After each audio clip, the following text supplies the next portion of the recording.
Iya, selamat pagi buat teman-teman semuanya. Di pagi hari ini, Pak Kepala Sekolah ingin membahas berkaitan dengan bagaimana sih sebenarnya kriteria pergantian personil pada saat penyerahan personil.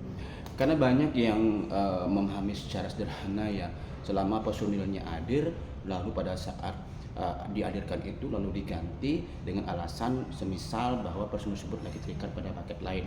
Sehingga di sini pemahaman-pemahaman yang berkaitan dengan substansial terhadap isi dari dokumen pemilihan dan dokumen penawaran yang sudah disampaikan dalam berita acara hasil pemilihan seharusnya harus diterjemahkan kembali, jangan sampai apa yang disampaikan dalam pemilihan baik itu secara evaluasi dan atau secara klarifikasi seolah-olah hanya sebuah kegiatan rutin yang tentunya tidak bermanfaat pada saat dikontrak. Nah, secara sederhana saya ingin menyampaikan bahwa di sini yang menjadi substansi terhadap ketentuan terhadap persyaratan personil manajerial adalah personil itu sendiri, bukan terletak kepada dokumen SKK-nya. Karena dokumen SKK kita sudah tahu bahwa tidak dievaluasi dan hanya dibuktikan pada saat penyerahan personil atau tepatnya pada saat personil itu akan dihadirkan. Nah, jadi kita kembali kepada tahapan proses pemilihan, misalnya kepada tahapan penetapan pemenang. Di sana udah ada ketentuan yang menyatakan bahwa sebelum ditetapkan sebagai pemenang, jadi pokja pemilihan mengklarifikasi kembali terhadap personil yang disampaikan. Nah, salah satunya ada selain yang berkaitan dengan diusulkannya personil di beberapa paket secara bersamaan ditetapkan pemenang, ada ketentuan lain lagi. Yang nomor dua adalah memastikan bahwa personil ini tidak terikat pada kontrak atau pekerjaan lain. Nah, artinya apa? Jangan sampai pada saat penetapan pemenang, saat itu juga personil itu sedang terikat ya pada pekerjaan lain yang belum tentu akan selesai pada saat tender ini akan berkontrak, sehingga pasti tumpang tindih. Karena yang ini sampaikan sekarang adalah personil manajerial ini sifatnya wajib ada dari persiapan sampai proses penyelesaian pekerjaan konstruksi itu sendiri ya pada saat masa PAU. Kenapa? Kita contohkan saja personil K3. K3 itu kan memanage ya atau mengendalikan keselamatan konstruksi dari persiapan sampai pekerjaan itu selesai ya. Tidak mungkin juga bahwa petugas K3 atau ahli K3 yang dilibatkan itu hanya ada setiap bulan.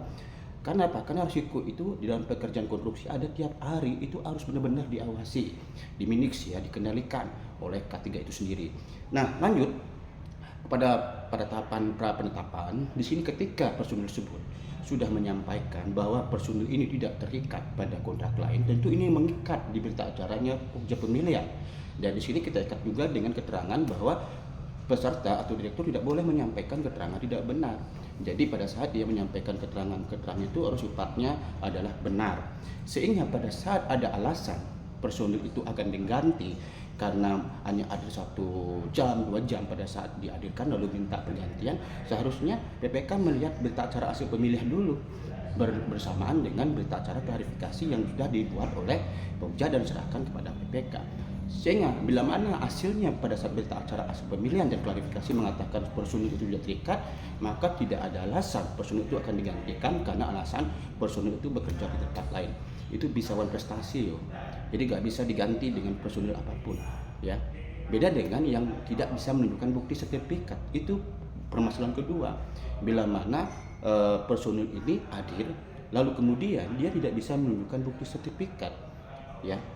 Jadi tidak bisa menunjukkan bukti sertifikat artinya bukan tidak punya SKK ya, tapi dia nggak bisa membuktikan sertifikat yang sesuai dengan apa yang diminta oleh PPK. Contohnya begini, ketika dia pada saat menyampaikan personil A tapi persyaratannya adalah SKA, lalu kemudian pada saat diusulkan si personil ini masih punya SKK ya. SKK artinya SKT, jadi tidak sesuai dengan apa yang diminta oleh PPK pada saat di dokumen pemilihan, sehingga pada saat penyerahan personil si personil ini harus punya SKA. Bisa saja pada saat penyerahan personil ini sedang mengurus SKA-nya tetapi tidak bisa menunjukkan pada saat penyerahan personil, atau mungkin masa berlaku SKA itu atau SKK itu tidak berlaku. Jadi jangan sampaikan, jangan kita memahami bahwa personil yang disampaikan itu sama sekali bukan personil yang bisa menunjukkan SKK secara bukti ya. Artinya di sini bukan tidak ada SKK, tapi lebih kepada tidak sesuai kesesuaian atau masa berlakunya tidak sesuai. Ya kalau semuanya begitu kan bisa saja tukang bakso diusulkan pada saat pada saat personil manajerial ya, berkaitan dengan referensi atau berkaitan dengan pengalaman itu kan bisa difiktifkan.